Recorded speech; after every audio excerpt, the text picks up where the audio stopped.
So why don't you introduce yourself a little bit?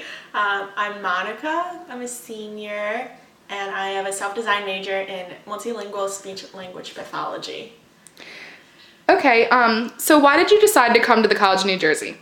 Honestly, TCNJ is the only in-state school I applied to. I knew I wanted to do speech pathology, and they don't even have that here. Actually, when I applied to TCNJ, on their website, they had advertised that they had a 5-year master's program in speech. So I was like, oh, you know what, like that sounds pretty cool. And I didn't find out that they no longer offer that program until I came here for the open house and like met with the dean of students at the School of Education. He was like, oh no, we just continued that 3 years ago.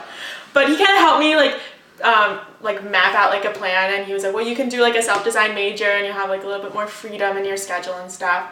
I got into other schools out of state that had a speech pathology program, but they were about like 2 to 3 times the price of coming to TCNJ, and since I do have to go to grad school, I figured it made the most sense to save some money and come here.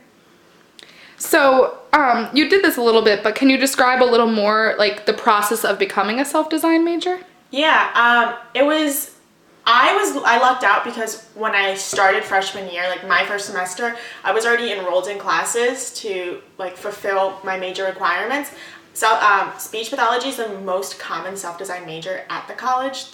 Right now they're trying to make it like a full-time major again because we have so many students coming here and doing the self-design program for it. But I met with the dean of students like the summer before starting, and he basically like gave me like a printout of like what other self-design majors had done and helped enroll me in classes. My sophomore year, I had to present my major in front of like a board, and they had a representative from every like school on the campus to make sure that everything like checked out okay. Right now I'm completing my capstone. I did an internship last semester at an elementary school, and this semester I'm like writing a paper about the things I learned. As a senior, do you feel that your college experience has met your expectations? Yeah, I joined Greek Life my freshman year, and that was awesome. I don't know, Greek Life was like the best decision, I would say is the best decision I made joining Greek Life at school. But I don't know, I had a fun time in college, and I'm sad to see it go, but I'm also excited for the next chapter of my life. I feel like I've fulfilled my time here. So what is your next step after graduation? Last week I actually got accepted into my first grad school at Montclair. Woohoo!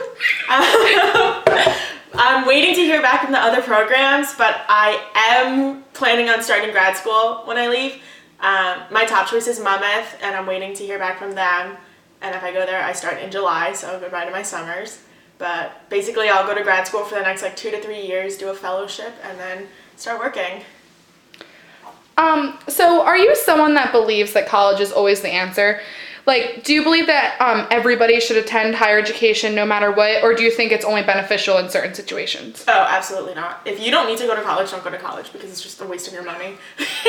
Today, actually, we had a workshop come in, and this lady, she was like, oh yeah, I went to Ramapo for 4 years, got my degree in psychology, worked in HR, decided I hated it, and then decided to like become the manager of a yoga studio and like wasted her tuition money. But if you have like some kind of like technical skill you're passionate about, definitely do that instead of going to college. College is only for people who like are on track to do a career that like in that field. Like there's like a lot of like business positions that like you can just start off in sales and like work your way up. Like you don't always need to go to college, and like a lot of places will pay for you to like continue on your education. For most people, like it's way more practical not to go to college. So do you feel that your experiences at TCNJ, like the clubs, your classes, your professors, have made you prepared to enter world outside of college? I don't think so, to be honest. Just because of like the environment I'm going to be working in, like I want to work in like an elementary school, and like being in a sorority is like great and stuff, but like I'm not gonna be able to apply any of the skills. I was the sisterhood chair. Like I'm not gonna be applying like fun bonding activities. Like let's all like tie-dye t-shirts like with like my special needs 3-year-olds. Like just because of like the career path I want to follow on. Like basically, I guess I'm in yoga club. I'm in humanitarian yoga club. I've been on the executive board of that for like all of my undergrad. And I guess like I'm definitely gonna bring like yoga into my classroom, but I would more contribute that to like the fact that I like to do yoga more than like I was like in yoga club. College for me was more about just like because I knew I had to go to grad school. College for me was more like getting ready to go to grad school, preparing myself to go to grad school, not for like the real world. Like I feel very prepared to go to graduate school, but if I were to go into the real world right now, I would be absolutely terrified because I'm just like not prepared for that. I hope that when I'm finished with graduate school, I have the same exact feeling about going into the real world and like entering my career. Okay. Good. Thanks. Oh no, how do I...